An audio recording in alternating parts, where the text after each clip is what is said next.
मैं दावे के साथ कह सकता हूँ कि पिछले 5-7 महीनों से जब से हम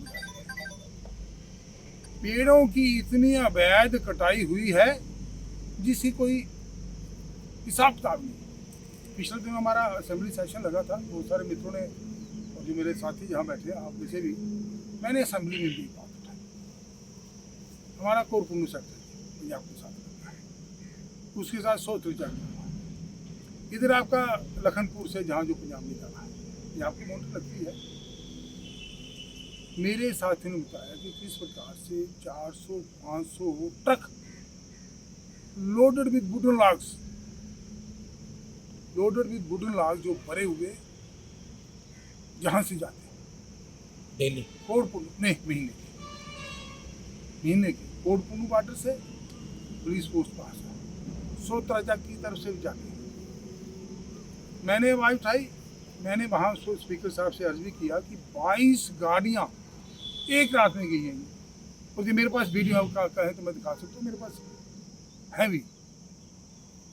तो उसके बाद मैंने क्या हो कि इनका जो कमिश्नर सेक्रेटरी जो फॉरेस्ट का, उसको मैंने फ़ोन किया, कैन यू डू समथिंग। और मेरे को बात पता चला कि वो रात को आए थे, थोड़ा हल्ला गुल्ला हुआ, थोड़ा फर्क पड़ा। कितना फर्क पड़ा? थोड़ा फर्क पड़ा। उसके बाद क्या होता है, मैंने पुलिस के आला ऑफिसर्स, आपके डीएफओ साहब, जो कंसर्न मुतलका ऑफिसर्स होते हैं, उनसे बात की। Unabated without any check, without any obstruction ये चल रहा है। आज की डेट में जो मैंने सर्वे किया है, मैंने बहुत सारे मेरे मित्र साथी हैं, 500-700 तक। और आपके जो लखनपुर से I talk to even SHO Lakhanpur, gentleman ये ऐसा हो रहा है, इसको रोकिए। ये हमारा एक सामाजिक दायित्व है। अगर अपनी जनरेशन को बचाना तो कैसे बचाना, इसको रोके। ये सर को ऐसी बात की, DFO से बात की, पुलिस के आला अफसरों से बात की, मैंने सिविल एडमिनिस्ट्रेशन के आला अफसरों से बात की।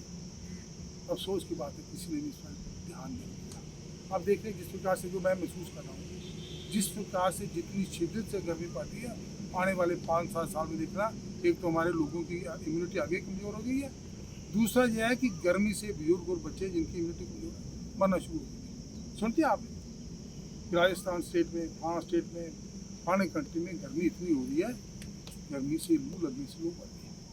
भाई हम पढ़े लिखे लोग हैं, लोगों के नुमाइंदे हैं, हम अपना सामाजिक जो दायित्व है इसको बखूबी समझते हैं। मेरे को जहाँ पर ये कहने में कोई हिचकिचाहट नहीं है कि इसमें फॉरेस्ट डिपार्टमेंट, एक बात और कहना चाहूँगा, I am very blunt in saying, मैं जो मेरे मन में होता ना, मैं पॉलिटिकल जो हूँ, पर मैं पॉलिटिकल तरीके से, डिप्लोमेटिक तरीके से कहने में मेरे को आता नहीं। मैंने 1-2 बार उसको फ़ोन किया, ये इसके जो commissioner secretary, that gentleman did not bother to just pick up my phone. क्या दर्शाता है, क्या दर्शाता है? I think he is also handling with the persons who are just involved in smuggling of food. Police वाले करते हैं, शर्म करते हैं। क्या बनेगा इससे? हमारी जो आने वाली पीढ़ी है, जो मानवता है हमारा, क्या बनेगा?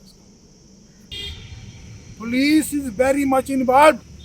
I would say rather, whosoever is posted in my district, कोई भी हो, मैंने उनको नोटिस में लाया, मैं बार-बार बड़े-बड़े पेड़ काट रहे हैं, बड़े-बड़े पेड़ काट रहे हैं। अब जाइए क्षेत्र में जाइए, एक आपको मिसाल दीजिए, मेरे मंडल प्रधान बैठे हैं, लकड़ी काटी जाती है, ट्रक में भरी होती है। मेरे को बोलते हैं, उन्होंने फ़ोन किया उसको, नायब तहसीलदार को, और एक पटवारी है वहाँ का। मैंने भी कहा भाई ये लकड़ी काटी, बड़ी काटी जा रही है, खाली हो गया मैदान। एक सरपंच ने बोला था मेरे को, भैया संस्कार कैसे करोगे आने वाले समय में, लकड़ी नहीं है, कुछ कीजिए, आपका दायित्व बनता है। नायब तहसीलदार ने बात नहीं किया, पटवारी ने बात नहीं की, 4 पैसे लेकर मैंने DO लेटर लिखा, शालीन काबा साहब, रेवन्यू कुछ फाइनेंस रेवन्यू पूछ लिया, मैंने उनकी मेल में डाला, जहाँ भी डाला। और जहाँ के जो तहसील स्तर के जो अधिकारी हैं, वो हाश फाश करना शुरू, उस पर वो करना शुरू। जिस प्रकार से आप सुनते हैं, हम देखते सुनते हैं। मैंने अपने तौर पर जो कुछ करना था किया, मैंने शिद्दत से जो किया, बट ये कहने में कोई हिचकिचाहट नहीं है तो डर नाम की चीज़ नहीं है। सरकार नाम के डर इनके जो ऑफिसर्स हैं वो चीज़ ही नहीं है। क्या देखते हैं ब्यूरोक्रेसी जो है वो हावी है, चुने हुए नुमाइंदे को कुछ नहीं समझ रही, अपनी ही लय में जो है वो खुद को बड़े मानकर, पावरफुल मानकर अब हमारे जो संसाधन हैं उन्हें बर्बाद करने में, उजाड़ने में लगी है। देखिए ब्यूरोक्रेसी कितनी हावी है। आप एक विधायक आज आपके सामने किस प्रकार से बातें कर रहे हैं, ये मेरे साथी आपके सामने बैठे हैं और ब्यूरोक्रेसी जो एक छोटा सा मुलाजिम भूमि पर है, करप्शन की कोई इंतहा नहीं है, बिना पैसे काम नहीं होता है। ये मैं एक बात और आपके यहाँ मैं I will put it on record, Chand officer और चंद एम्प्लॉइज ईमानदार भी है। आज ईमानदार लोग हैं, ये नहीं है कि सारे चोर हो गए, ईमानदार हैं जिनके बलबूते ये हुआ है, ये सरकार चल रही है, ये संसार चल रहा है।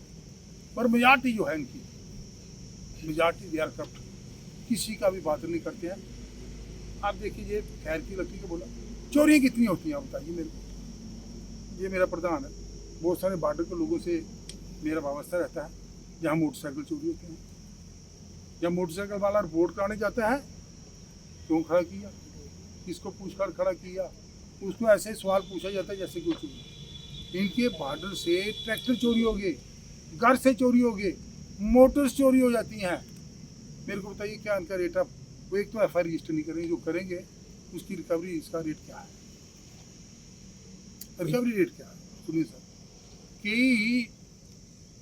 कई जो लोग हैं, कोई ऐसा जिस पर ज़्यादा पैसे बोलते हैं, यार मोटर के आगे पैसे कितने लगते हैं, ये भी पुलिस ऑफिसर बोलते हैं, छोड़ो यार क्या करना है, आप पैसे लो जितने हैं, 20,000 चाहिए उसको 10,000 देखे, वो सोचता है यार चलो पैसे बाकी चोर के लिगोटे चाहिए, चोरी तो ये 14,000। इस प्रकार की स्थिति है, क्या स्थिति। और एक बात मैं आपको कहना चाहूँगा, जो भी दुनिया के जितनी आप माइनिंग हो रही है, आपकी माइनिंग हो रही है, बड़े बड़े जो बिग हाउसेज हैं, बड़े बड़े लोग हैं, कौन पूछता है उसको। आज आपका ये हमारा जो माइनिंग का ये तरना नाला है, उज रिवर है, आपका ये गंगवाल ने ये भी एक बेई नाला है।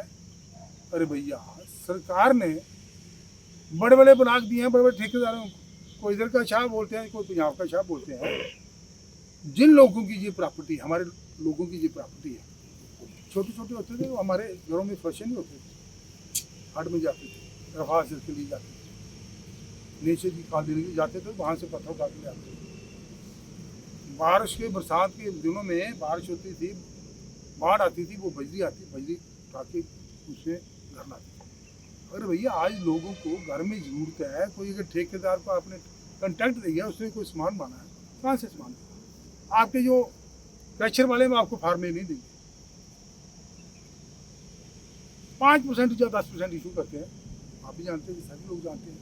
हमारे बिजली का अभी नहीं, पिछले दिनों इतना आंधी तूफान है, बड़े सारे वो गिर गए, हमारे पोल्स गिर गए, वहाँ कोडकुणु अभी तक सिस्टम ठीक नहीं। मैंने बिजली विभाग से बात की, वो बोलते सर 8 मीटर का पोल है, दूसरा 9 मीटर का होता है, कहाँ से लाएंगे 12 मीटर का, होते नहीं, जो जहाँ 12-15 फुट मिट्टी उठा रही है, कहाँ है administration, very deputy commissioner, very SSP, कहाँ ये इसके जो माइनिंग विभाग के लोग हैं, एवरीबॉडी इज इन्वॉल्व्ड, मेरे को कोई हेजिटेशन नहीं है।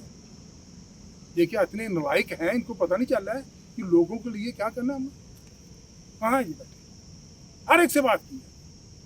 एक आम आदमी, गरीब आदमी जिसको टैक्स के लिए जाता है, वो अपना उसने फेरा लगाना होता है, उसने लोन लिया है, उसने किस्त भी देनी है, उसने घर परिवार का खर्चा भी चलाना है, वो माइनिंग देने के लिए तैयार है। 200 रुपये लगाइए, जो 1200-1500 की ट्राली रेत की मिलती थी, आपकी कंकरे की मिलती थी, बजरी की मिलती थी, आज 600 मिल रही है।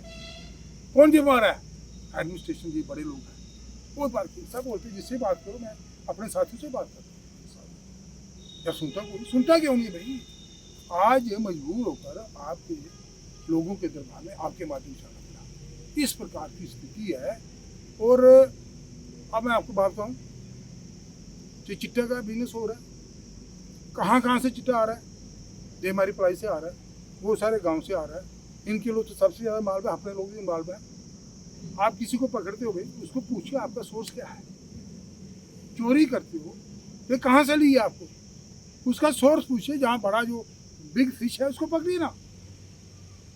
कहाँ पकड़ते हैं वो? आज ये दो जो क्या होता है, जो 2 ग्राम, 5 ग्राम, 7 ग्राम, 8 ग्राम, कभी एक आध पकड़ी गई। तो मैं आपको बताने वाला हूँ कि जिस प्रकार से सारी मलबस है आपके, मेरे को पता है एक दिन आपके 20 गाड़ियों के 2 पकड़ ली। मैंने बोला ये क्या भाई, ऐसा 2 तो पकड़े में, जो बाकी 18 चली वो कहाँ गई? मेरी बात समझ रहे हैं आप? इस सरकार का लोगों को बेवकूफ बनाया जा रहा है। मैं समझता हूँ कि सरकार कर क्या रही है। कौन सी सरकार की बात कर रहे हैं? कौन सी मैं सरकार देखिए, पे? मैं नेशनल कांफ्रेंस है, मैं इसमें पहले बोला कि मैं जो भी जिम्मेदार है इसका पुलिस डिपार्टमेंट है। मैं इसमें ये कहना चाहता हूँ कि ठीक है आप बोलेंगे मेरे को ये भी एज ए स्टेटमेंट, पर why should not I speak against the person who are doing wrong? उसके मैं लिए आपसे तो basically you are the against the person who are involved in definitely जो लोग ड्यूटी दे रहे हैं, जो गलत कर रहा है, क्या मैंने नहीं बोलना चाहिए उनके खिलाफ? क्या देखते हैं कि यूटी बड़ा कारण नहीं है भ्रष्टाचार का और अफसरों की मनमानी का? नो, क्योंकि अगर यहाँ आई एम पर नॉट एट ऑल कन्विंस। देखिए ड्यूटी, अगर ड्यूटी की बात करेंगे तो आपका आज आपके आप देखते हैं कि ठीक है, जहाँ पर जो टेररिस्ट ने जो हमारे यहाँ अटैक किए जी, मैं कहता हूँ that was an act of frustration. सिर में आपको कहाँ पर करवा जाए, बहुत सारी घटनाएं। ड्यूटी इसमें आप बोलेंगे जी, ये ड्यूटी मैं बोलूँगा इसमें है। मैं समझता हूँ ड्यूटी बनने के बाद मैं कहता हूँ जो आदमी जो गलत कर रहा है उसको कौन अपनी बात?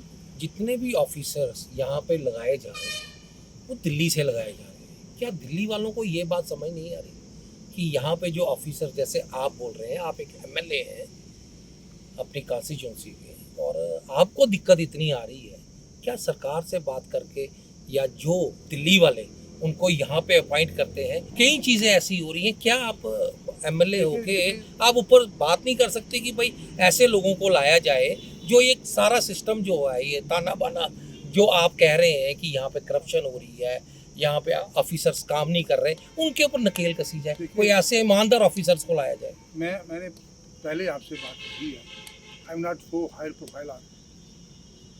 मैंने जहाँ बात करनी वहाँ बात की है, और आपको बड़ी स्पष्टता से बात कर रहा हूँ कि जो भी आदमी गलत कर रहा है ही मस्ट बी पनिश्ड। मैं लोगों को रिमेन में ला रहा हूँ, जनता जनार्दन से ऊपर कोई नहीं होता। पनिश्ड कौन करेगा? सरकार, those who are sitting, those who are responsible, they will definitely take the action। एक आवाज पैदा होगी। मैं कहता हूँ I am the first MLA, try to recognise that thing, try to recognise that thing कि मैं जो कह रहा हूँ मेरे ख्याल किसी एमएलए आज तक नहीं किया।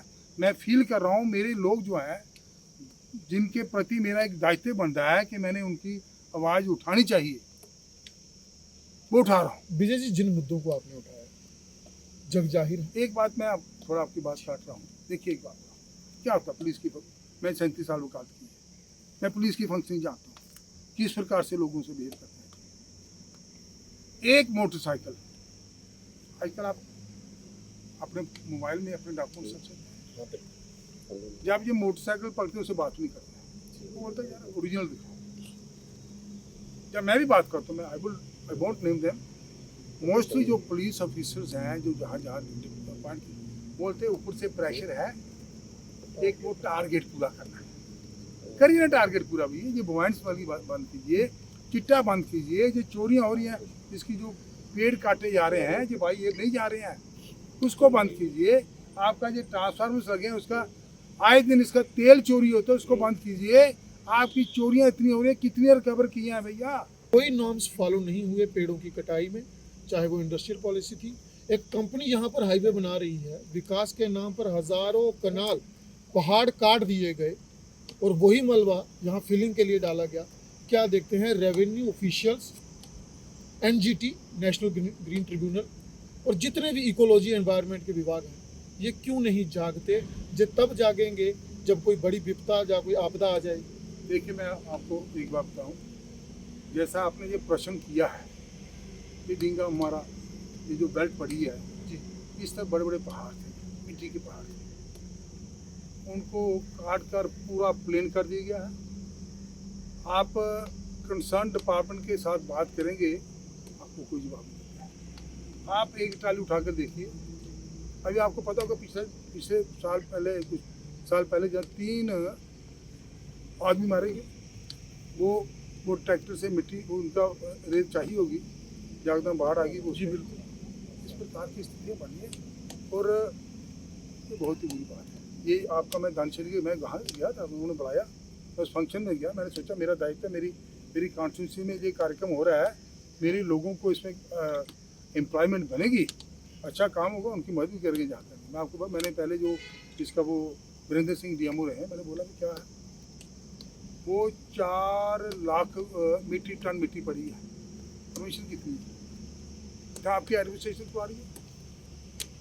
सरकारी ज़मीन से रास्ते बनाए जा रहे हैं, मैंने बात की है। ये बहुत सारी बातें हैं। एक बात मैं इसमें कहने में कोई हिचकिचाहट नहीं है, ये जो 2 नंबर के काम पहले ही होते हैं और जितनी शिद्दत से पिछले 5-7 महीनों में जो अवैध पेड़ों की कटाई है वो नहीं हुई है। हाँ, इसका जो माइनिंग का कहेंगे वो चलता है। 7 साल से माइनिंग बंद है, फिर भी दरिया जो है पूरे खाली कर दिए। पूरे खाली 20-20 फुट, 30-30, 40-40 फुट नीचे चले गए। मैंने आपसे सबसे पहले ये जनता के दरबार में जनता को जगाने के लिए बहुत सारे लोग अफेक्ट हैं और इतनी दुनिया जिनको पता नहीं है कि ये ये सब कुछ हो रहा है। और मैं एक बात और सबसे बड़ा मुद्दा आपको बताऊं, बिजली के कंसर्न। कश्मीर में ठंड होती है, चिल्ले कहाँ होता है, 40 दिन का पीट पॉइंट कितना होता है। सरकार की तरफ से एक स्पेशल पैकेज किसी भी सूट में जितनी बिजली मैक्सिम देती ठीक भी है, ठंड में कौन रह सकता है, हमारे भाई हैं, सरकार का फर्ज बनता है। अब इतनी शिद्दत से गर्मी हमारे इलाके में पड़ रही है, क्या ये सरकार का दायित्व नहीं है?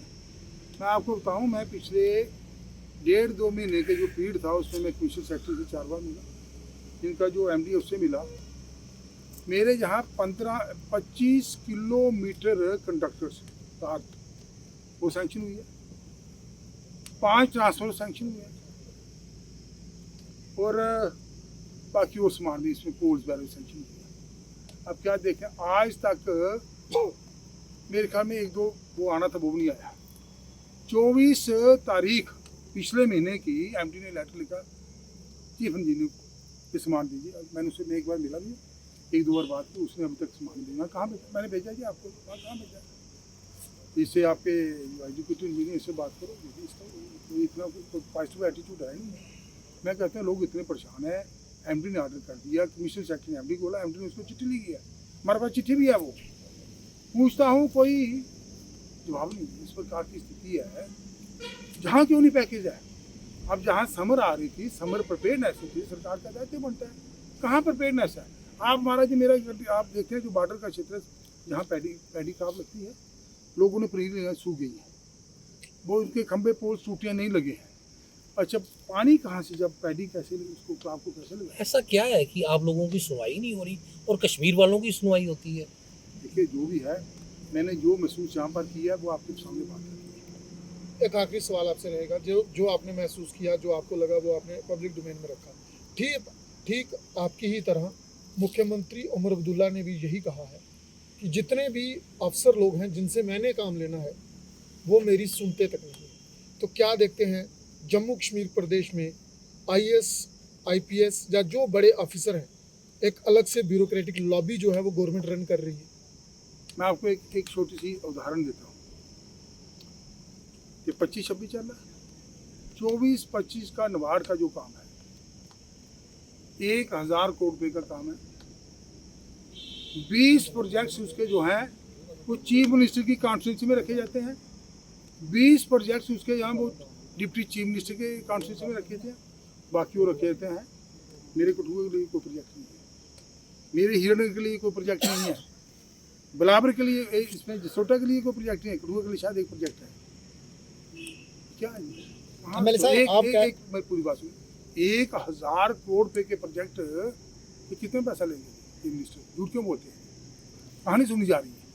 पैसा किसने बांटा भाई? सेंटर ने पैसा दिया, 1000 करोड़ रुपया नबार्ड ने दिया, बाकी और जो जितने पैसे हैं जो उनकी डिपेंड कर रहा है, मैं जो लोगों को गुमराह करने वाली बात कर रहे हैं।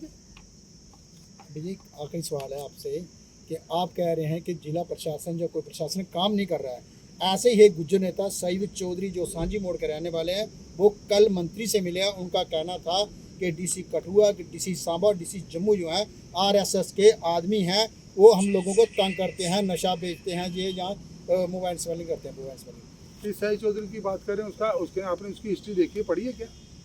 हाँ, जो काम अच्छा, अभी ये ठीक है, जहाँ देखिए जो स्टेट लैंड पर आप उसको ऑक्यूपाई करके वहाँ कंस्ट्रक्शन करेंगे, पक्के स्ट्रक्चर बनाएंगे, लोगों ने शिकायत की है, जो काम किया अच्छा काम किया, उसको अप्रिशिएट करने क्यों नहीं करना चाहिए?